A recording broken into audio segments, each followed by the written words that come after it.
नाशिक मधल्या जनआक्रोश मोर्चा संदर्भातला आढावा सध्या आपण घेतोय। बाळा नांदगावकर यांनी देखील प्रतिक्रिया दिली आहे। नाशिक मधल्या नागरी समस्यांना वाचा फोडण्यासाठी हा मोर्चा आयोजित करण्यात आलाय असं सांगण्यात येत आहे।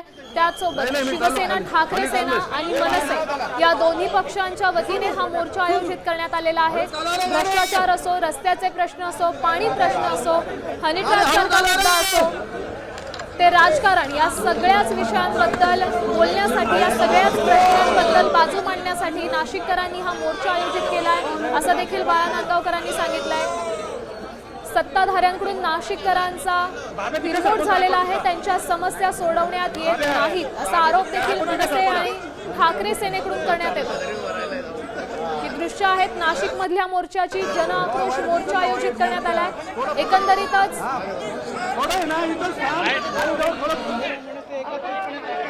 बघा इतके आम्ही एकत्र आहोत, एकत्र राहणार। काळे झेंडे आहेत, मनसे, ठाकरेंची शिवसेना दोन्ही पक्षांचे पक्षचिन्ह नाशिकचे प्रश्न असतील।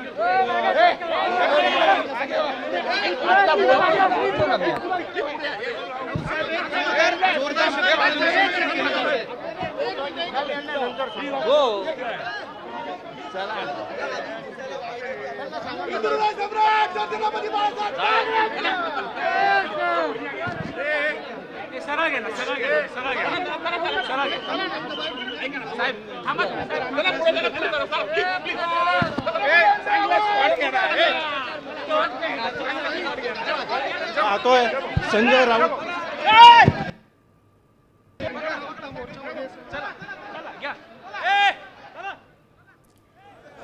आपण पाहिलं संजय राऊतांनी देखील या मोर्चा संदर्भात प्रतिक्रिया दिलेली आहे। आम्ही एकत्र आहोत आणि एकत्र राहणार असं सूचक वक्तव्य संजय राऊतांनी केलेलं आहे। शिवसेना, ठाकरे सेना आणि मनसे या दोन्ही पक्षांच्या वतीनं एकत्रितपणे हा जनआक्रोश मोर्चा आयोजित करण्यात आलाय।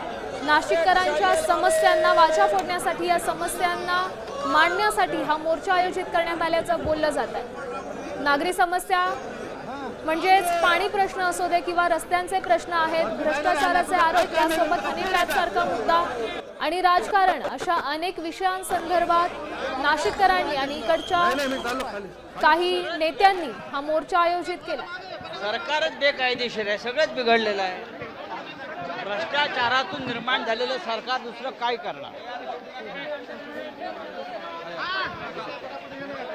साहेब, आपण बघितलं तर गुन्हेगारी असेल, यासोबत हनी ट्रॅपचा मुद्दा देखील आपण घेतलेला आहे। कसं बघता या हनी ट्रॅपच्या विषयाकडे? एमडी ड्रग्स, हनी ट्रॅप हे नाशिक सारख्या शहरामध्ये आपल्याला ऐकायला येत आहे। पवित्र शहर, याची परत चौकशी व्हावी मागणी चला चला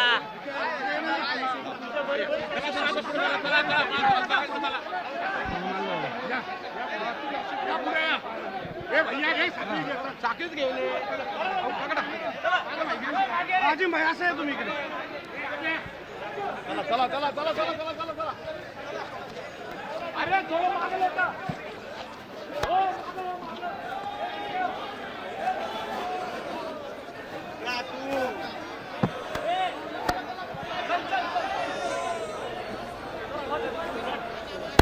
हक्कचा विळखा या सगळ्या गोष्टी नाशिकमध्ये घडतायत आणि त्याच पार्श्वभूमीवर नाशिकमध्ये जनआक्रोश मोर्चाचं आयोजन करण्यात आल्याची माहिती संजय राऊतांनी देखील दिली आहे। आपण पाहू शकतो एकंदरीतच संजय राऊतांनी पण या मोर्चाच्या माध्यमातून सरकारवर ताशेरे ओढले। आता isakal.com आहे देशातील नंबर 1 ची मराठी न्यूज वेबसाईट। प्रत्येक अपडेटसाठी isakal.com ला नक्की भेट द्या।